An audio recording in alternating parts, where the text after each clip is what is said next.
In this module, we will cover the state pattern, also known as objects for states.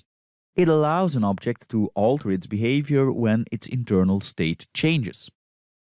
We will start by describing the pattern using a real-life example: withdrawing or depositing money from or to a bank account, which can result in the bank account changing state from regular to overdrawn.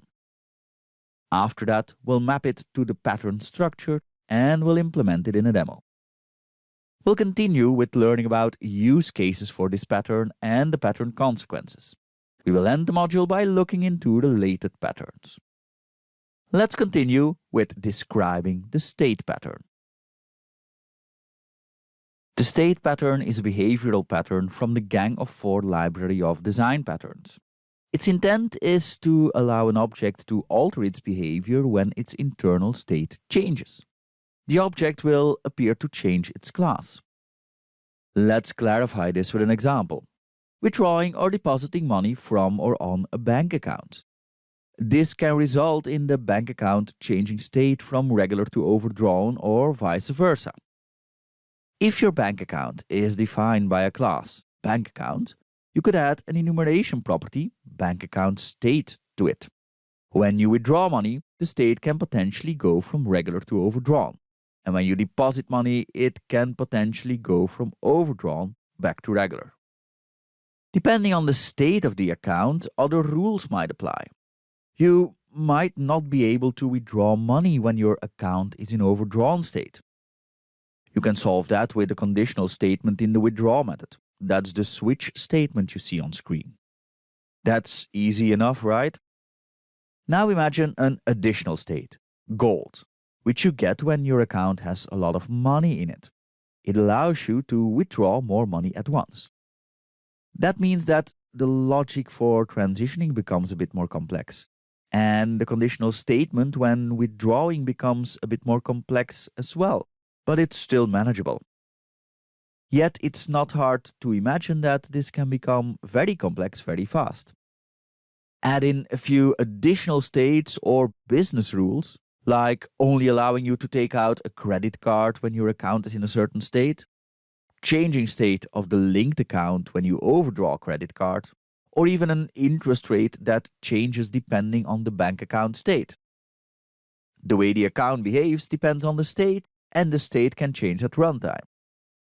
Taking care of all of these business rules and transitions and states in the way just shown will lead to large, difficult to manage conditional statements and state transitions. That's what the state pattern can help with. We'll start with just the two states from the initial example, regular and overdrawn. We still have a bank account class with methods on it to withdraw and deposit money.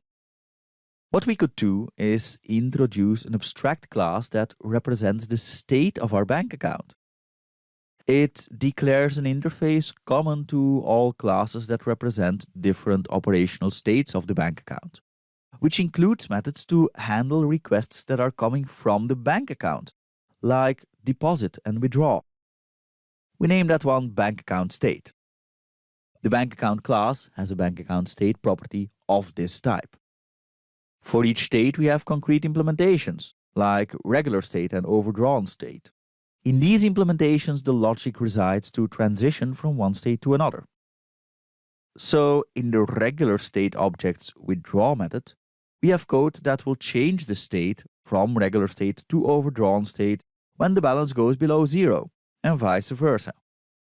The more states you have, the more you'll notice this logic will be less conditional and complex than when working with an enumeration. For each state, we have concrete implementations, like regular state and overdrawn state. In these implementations, the logic resides to transfer from one state to another. So, in the regular state object's withdraw method, we have code that will change the state on the bank account from regular state to overdrawn state when the balance goes below zero, and vice versa. The more states you have, the more you will notice this logic will be less conditional and complex than when working with an enumeration, because typically you can't go from each state to all other states. The logic in the withdraw and deposit methods becomes easier as well.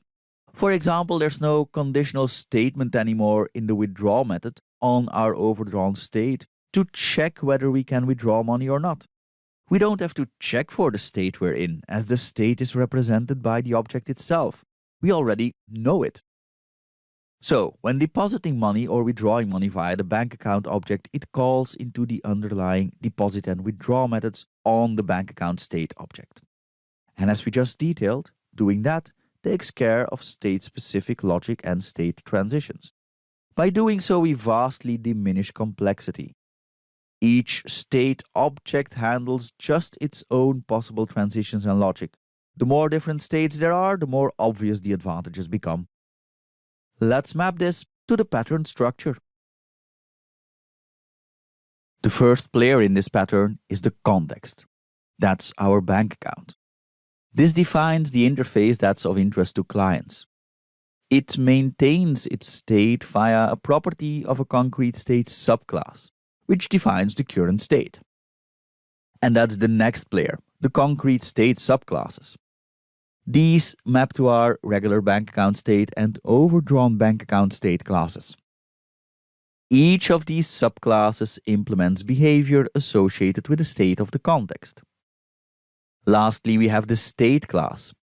This defines an interface for encapsulating the behavior associated with a particular state of the context. And that's our abstract base class, bank account state. And with that, it's time to implement our real-world example. We'll do this in two parts. We will first implement the example as we described it, and afterwards we will extend the example with an additional state. Time for a demo. Let's start with the state class, bank account state. We'll implement the pattern with an abstract base class, but you could use an interface for this as well. As we learned, state objects will be responsible for transitioning between states. As state is defined on the context object, that's the bank account class from our slides, we need a reference to it. So let's add that context class just so it resolves, and let's add a reference to it on our bank account state class. On our state class, we also need methods that handle the request on the context. We can deposit and withdraw money, so we add two abstract methods for that. Depositing and withdrawing money has an effect on the balance of the account, which in turn is used to decide on potential state transitions. So we also need a balance property. I made the setters of bank account and balance protected. Like that, subclasses of our bank account state can set it, but outside of that, only getting the info is allowed. I also added a null forgiving operator to bank account. Otherwise, we would get a warning stating that bank account might be null. However, since we know that subclasses will ensure that when they are constructed, the bank account property is set, we can safely add this null forgiving operator as to give a hint to the compiler that it shouldn't worry. Then let's add two implementations of this class: regular state and overdrawn state.